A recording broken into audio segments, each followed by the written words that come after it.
Hai, jumpa lagi bersama saya Bastian Sebo. Teman-teman, saya mau menyampaikan sebuah sejarah yang saya rasa ini menarik sekali untuk disampaikan kepada teman-teman semuanya. Kemarin saya nonton acara di TVRI, program sejarah ya.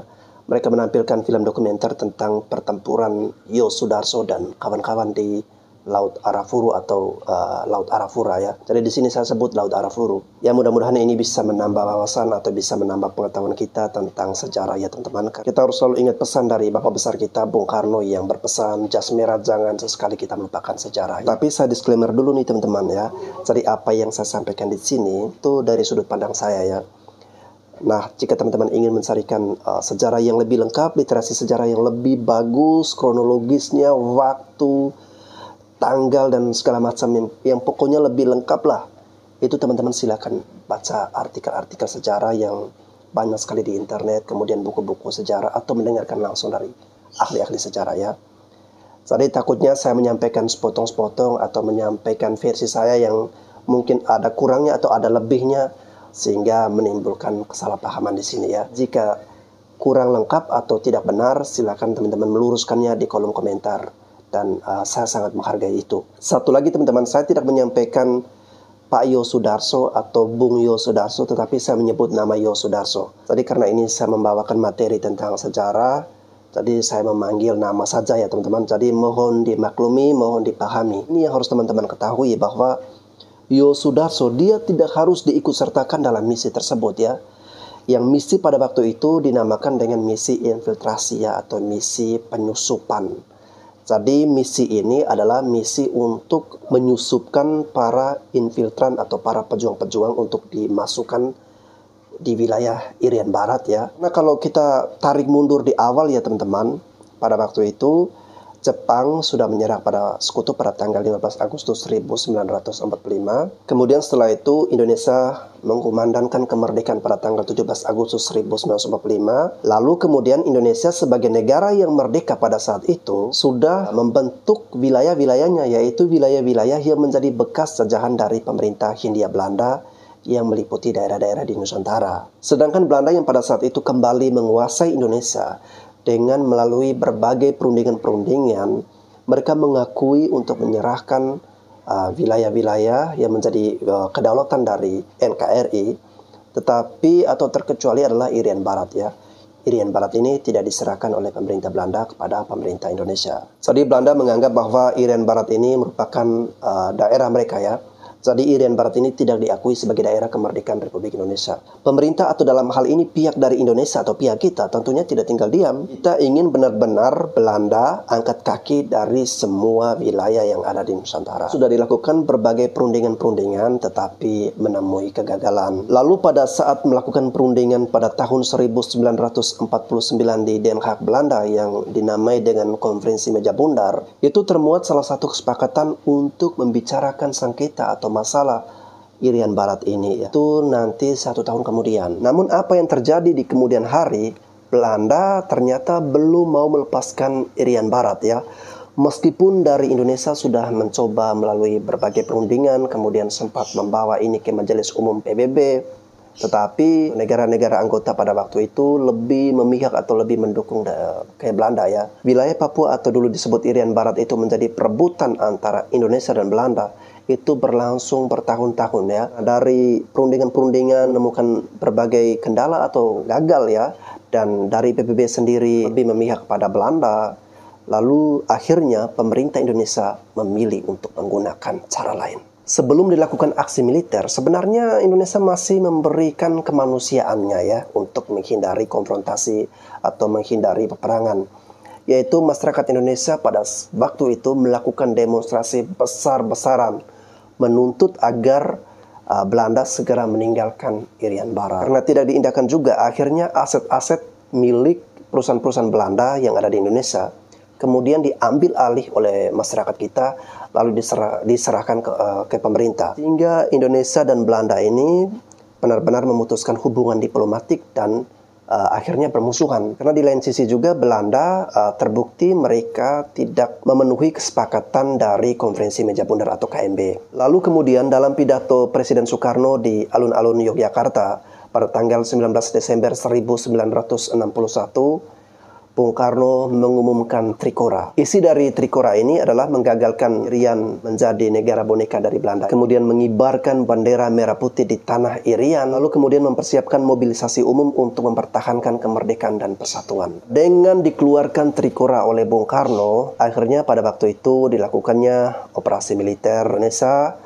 secara terang-terangan mau melakukan konfrontasi terhadap Belanda. Nah, setelah latar belakang permasalahannya kita sudah ketahui, teman-teman, selanjutnya kita masuk ke operasi militer ya. Yang saya bawakan ini adalah sejarah tentang pertempuran di Laut Arafuru. Jadi masuknya ya operasi militer Angkatan Laut ya. Pada waktu itu di siang hari Sudomo menghadap Yosudarso. Beliau menyampaikan mau melakukan operasi infiltrasi ya untuk melakukan penyusupan masuk ke Irian Barat. Yosudarso pada saat itu ketika mendengarkan pemaparan dari Sudomo, timbul niat dari dalam dirinya untuk ikut serta dalam misi tersebut. Sudomo sempat memperingatkan kepada Yosudarso bahwa beliau tidak perlu ikut karena misi ini misi yang berbahaya, karena takutnya nanti kenapa-kenapa. Tetapi Yosudarso beliau tetap bersikeras untuk ikut, dan Sudomo ya karena dia adalah bawahan, dia tidak bisa berbuat apa-apa selain harus mengiyakan atau menyetujui keinginan dari Yosudarso.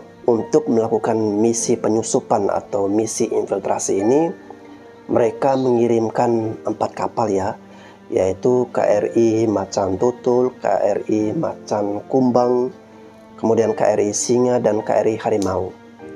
Namun dalam perjalanannya ada salah satu kapal yaitu KRI Singa ini, dia mengalami kerusakan mesin sehingga yang berangkat ke sana itu hanya ada 3 kapal. Sebelum terjadinya pertempuran di Laut Aru, pasukan Indonesia berangkat dari Tanjung Priuk untuk bertolak ke Irian Barat pada tanggal 9 Januari 1962. Karena membawa banyak pasukan, kapal tersebut sebelumnya ternyata telah dimodifikasi terlebih dahulu.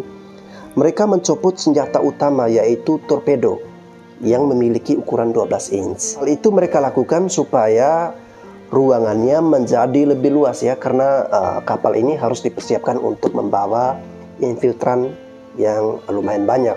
Namun sebenarnya dengan mencopot torpedo yang sebenarnya menjadi senjata dari kapal ini, itu adalah hal yang fatal ya. Karena kalau senjata andalan itu tidak dipasangkan, pasti pasukan akan kewalahan jika tiba-tiba musuh menyerang.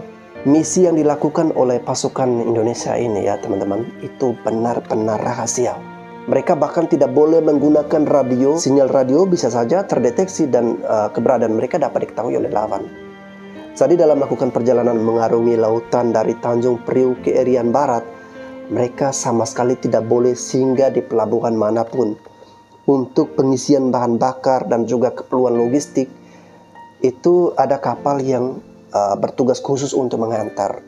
Itu pun dilakukan pada saat malam hari untuk meminimalisir resiko ketahuan oleh Belanda. 3 kapal ini pada malam hari ketika mereka berlayar atau mereka jalan di tengah lautan itu, mereka sama sekali tidak menyalakan lampu ya.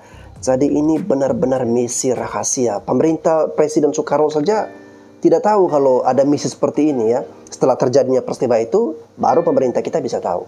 Jadi ini benar-benar sangat dirahasiakan ya. Lumayan jauh juga ya teman-teman, dari Tanjung Priuk ke Papua itu jaraknya 12.000 mil. Ketiga kapal ini ya, yang paling depan itu ada Harimau, kemudian di tengah ini Macan Tutul ya. Di Macan Tutul ini yang ditumpangi oleh Yosudarso.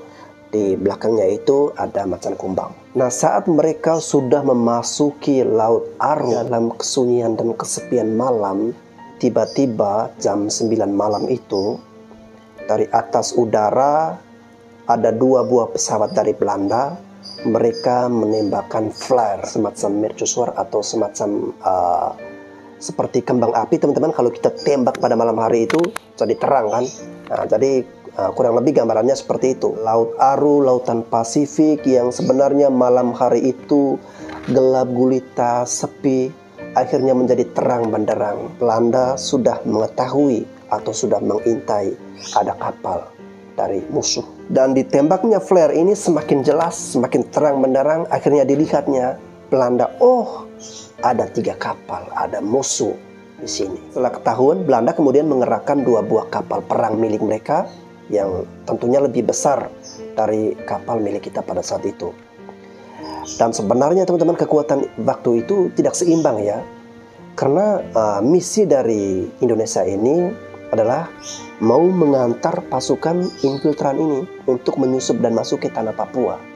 Tadi sebenarnya tidak ditugaskan untuk bertempur antara kapal-kapal ini ya. Apalagi sebelumnya torpedonya itu sudah dicopot.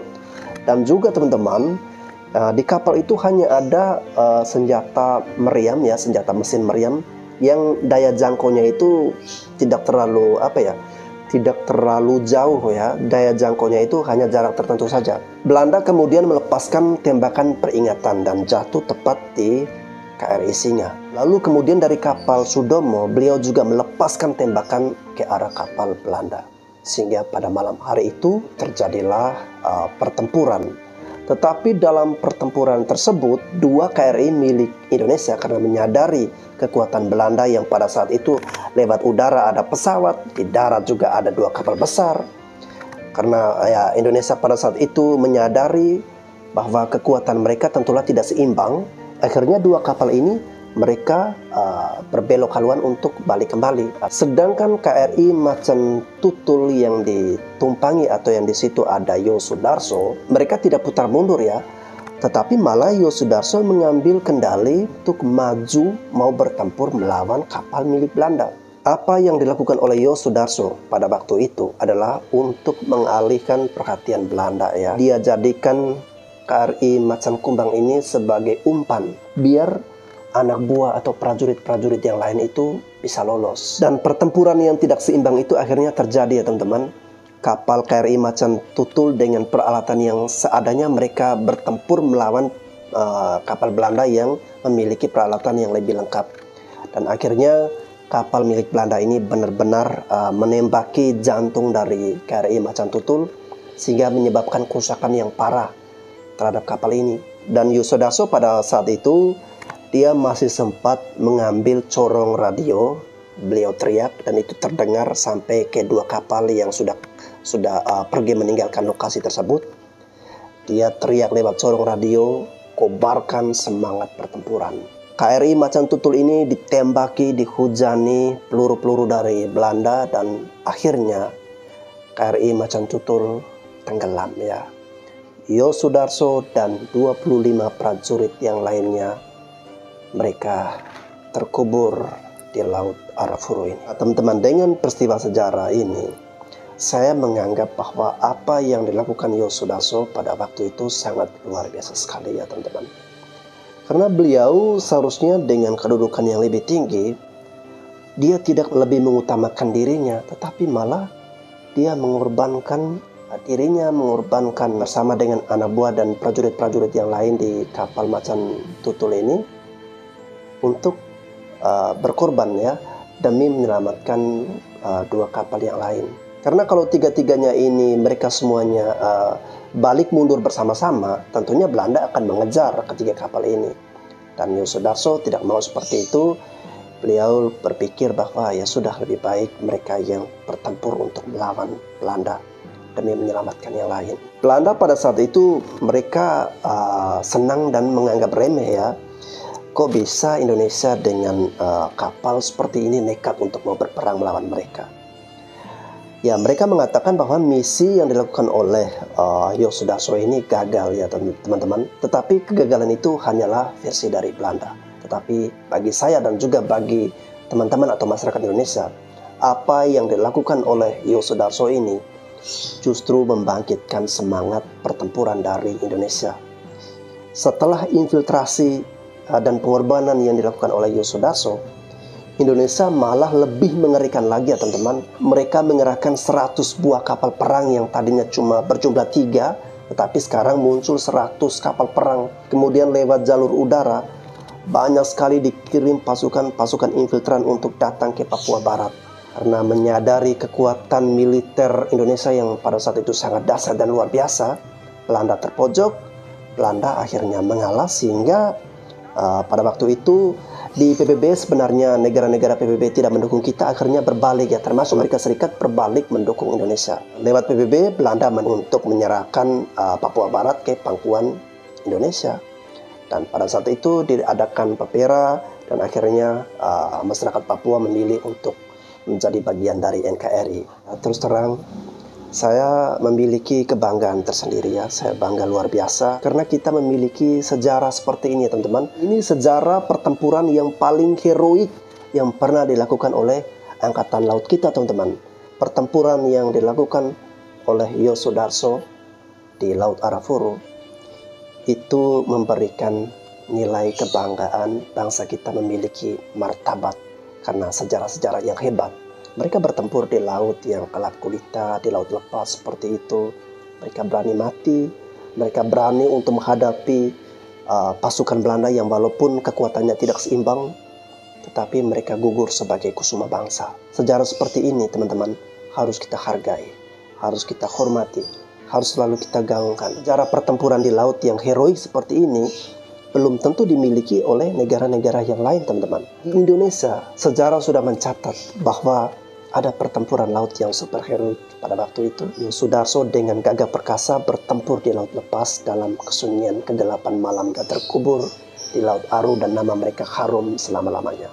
Dan kini teman-teman, nama Yosudarso itu sudah banyak digunakan sebagai nama jalan, kemudian nama sekolah Katolik ya. Karena Yosudarso ini latar belakangnya itu beliau adalah beragama Katolik. Dan kalau di Flores itu yang saya ketahui di Ende ada salah satu SMK namanya SMK Yosudarso. Dan bahkan di salah satu pulau yang ada di Papua itu dinamakan Pulau Yosudarso. Dan nama-nama Yosudarso ini digunakan sebagai penghormatan kita untuk menghormati almarhum, menghormati pahlawan Yosudarso. Sebagai bangsa Indonesia, sebagai bangsa yang besar, sebagai bangsa yang memiliki sejarah yang luhur, mari kita menjaga persatuan, menjaga wilayah-wilayah NKRI yang sudah didapat, yang sudah direbut dengan susah payah, dengan penuh perjuangan, dengan penuh pengorbanan, bukan cuman harta benda tetapi juga dengan nyawa. Mari kita jaga keutuhan NKRI. Teman-teman, saya Bastian Sebo, sampai jumpa lagi di episode berikut.